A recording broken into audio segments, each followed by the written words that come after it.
Bonjour à tous. Cette semaine, dans les couloirs de l'hémicycle de Strasbourg, on débattait vivement de l'autre traité transatlantique. Non pas le TAFTA, dont vous avez beaucoup entendu parler avec les Américains, mais le CETA, un accord de libre-échange entre l'Union européenne et le Canada. Les négociations ont commencé en 2008 avec pour objectif initial une augmentation de 22% des échanges de biens et de services bilatéraux et de plus de 11 milliards d'euros, surtout par an, de PIB pour l'Union européenne, nous dit-on. Alors l'accord a été conclu lors du Conseil européen de 2014. Il pourrait être mis en œuvre si les deux parties signent donc dès octobre prochain. Mais auparavant, et c'est nouveau, les parlements nationaux de l'Union européenne sont appelés à se prononcer sur cet accord. C'est ce qu'a décidé mardi la Commission européenne, une décision destinée à parer aux critiques de ceux qui jugent que les négociations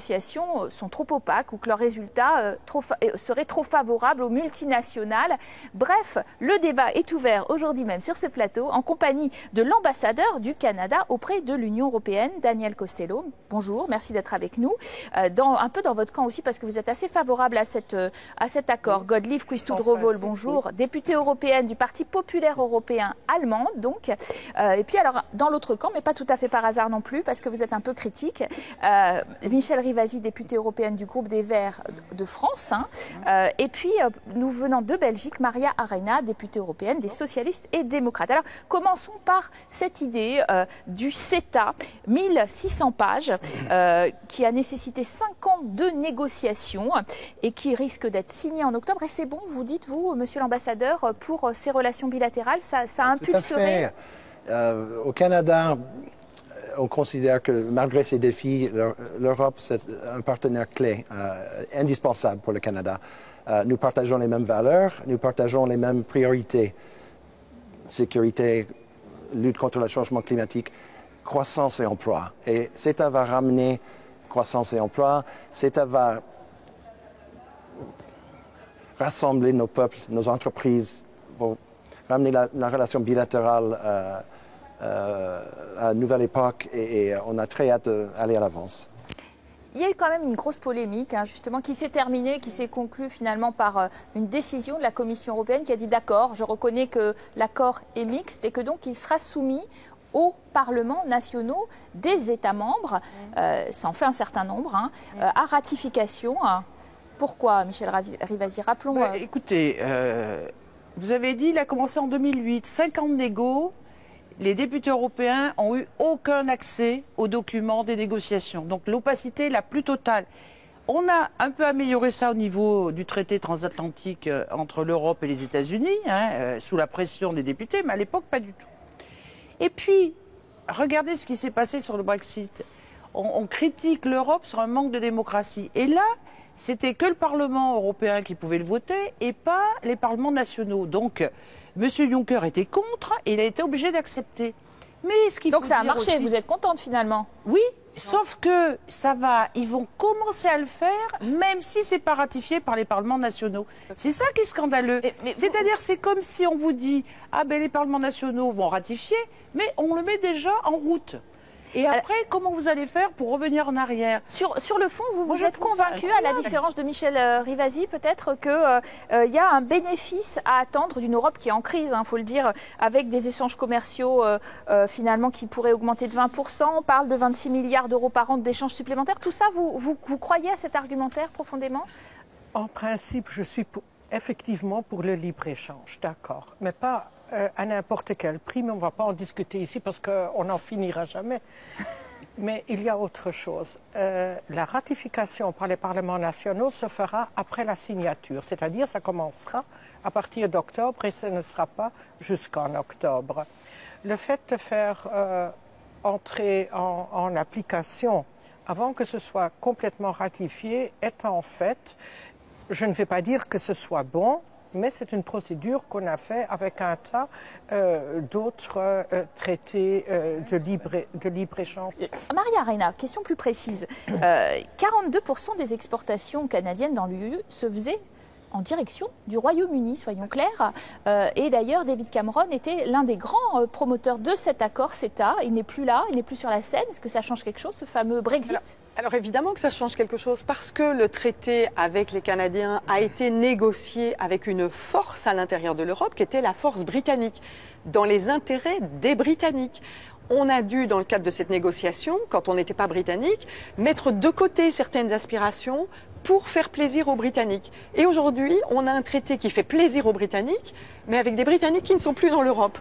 Et donc je pense qu'il faudrait renégocier avec les Canadiens, avec une Europe qui n'est plus une Europe avec les Britanniques, mais avec tous les autres pays.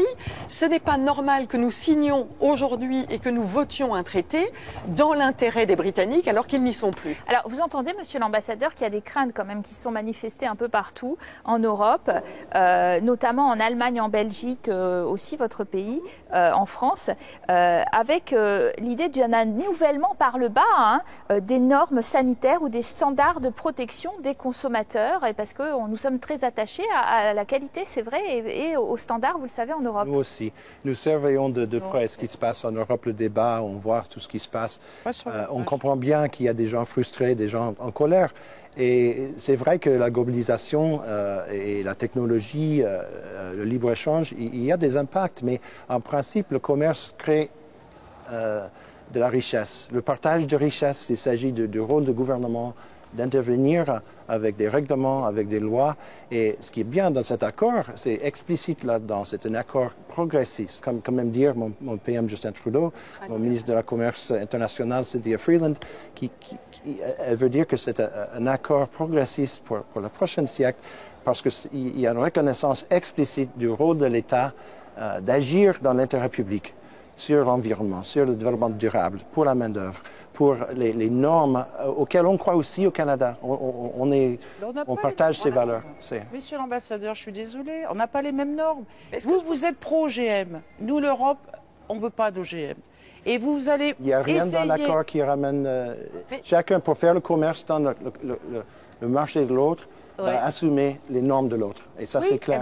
Alors, il n'y a pas de menace. Ce n'est pas parce que ce n'est pas parce que nous partageons beaucoup de choses entre l'Europe et le Canada, et c'est vrai, en termes sociaux par exemple, que cet accord n'est pas dangereux. Pourquoi ? Parce qu'il est porté par des dynamiques de multinationales, tant du côté canadien que du côté européen, qui disent la régulation, c'est nous, en tant que multinationales, qui devons la faire. Et c'est pour ça que nous demandons une coopération réglementaire. Alors là vous avez abordé un nouveau thème, soyons clairs pour nos téléspectateurs, des tribunaux d'arbitrage, notamment de la question des tribunaux d'arbitrage privés. Alors, on sait que la commission Juncker a édicté un texte pour que ce système soit un peu quasi-public, avec une cour multilatérale pour des accords de libre-échange signés par l'Union européenne. Donc ça, on essaye d'améliorer le système quand même. Les juges et les magistrats allemands s'oppose à ce nouveau texte de l'Europe parce qu'il contrevient au traité européen, il contrevient aux systèmes qui sont les systèmes de juridiction publique. Alors aujourd'hui, qu'est-ce qui se passe? Nous avons posé la question à la Commission, pourquoi devons-nous avoir un dispositif qui permet à des investisseurs étrangers d'attaquer des États quand ils prennent des mesures qui protègent la population? On essaye d'améliorer raison. On a des tribunaux publics qui fonctionnent, il faut utiliser les tribunaux publics. Alors Madame Quistot-Drovol, réponse là-dessus, sur ces tribunaux d'arbitrage qui sont très sensibles un peu partout en Europe. Pour l'instant, il y a de par le monde plus de 150 traités bilatéraux avec le système des cours d'arbitrage. Bon, tous ces traités resteront en vigueur aussi longtemps qu'il n'y aura pas quelque chose de nouveau. Alors dire que c'est quelque chose de tout à fait révolutionnaire de reparler du cours d'arbitrage, ce n'est pas vrai. Alors, monsieur l'ambassadeur, vous voulez réagir, nous avons voté sur une résolution de TTIP avec un passage qui a été repris en grande ligne par la Commission maintenant pour le CETA. Il y avait une majorité au Parlement pour notre résolution sur TTIP.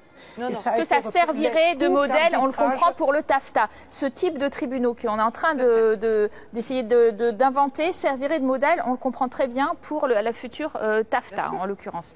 Alors, monsieur l'ambassadeur, c'est une grande avance et ça indique comment c'est un accord progressiste pour le prochain siècle.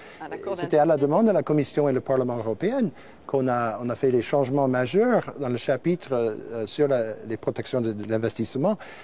On est tous contre la discrimination et contre l'expropriation et on cherche à encourager l'investissement parce que c'est une source de croissance et de l'emploi. Mais il n'y a rien, on a fait plusieurs éléments complètement neufs qui soulignent le rôle explicite et essentiel de l'État à gouverner, à légiférer, à faire des règlements dans l'intérêt public.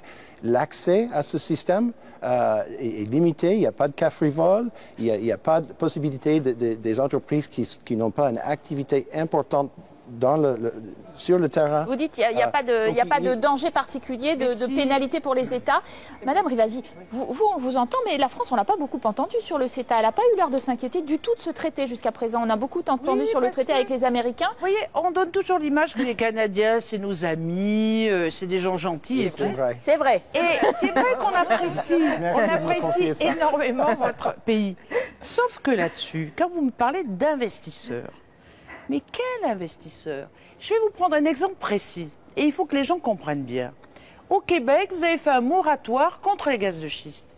Qui vous attaque? Lone Pine, en disant on ne peut pas investir sur les gaz de schiste, donc on demande à l'État de nous donner, de nous indemniser plus de 100 millions de dollars. Eh bien, c'est ça, le CETA.